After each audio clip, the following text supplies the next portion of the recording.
সম্মানিত দর্শক, ডিজাইন জামা কিভাবে পাইপিং দিয়ে আপনারা তৈরি করবেন আজকে এই ভিডিওতে এই নাইরা কামিজটি কাটিং এবং সেলাই শিখিয়ে দেওয়ার চেষ্টা করবো একদম সহজভাবে। এখানে 2 হাত বহরের আড়াই গজ পরিমাণ কাপড় নিয়ে 4 পাট করছি। এখানে দেখেন 1 2 3 4 4 পাটে ভাঁজ করে নিয়েছি। এখানে আটকানো অংশ রাখবেন, সামনের দিকে খোলা অংশ রাখবেন।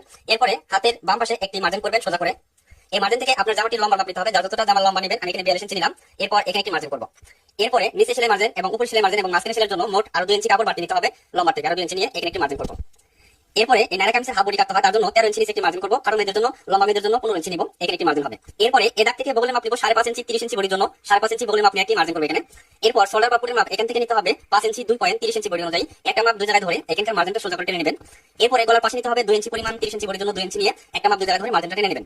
সামনে পিছনে সমান গলা দিব, তার জন্য 4.5 ইঞ্চি গলা লম্বা নিতেছি, 30 ইঞ্চি বডির জন্য 4.5 ইঞ্চি গলা লম্বা।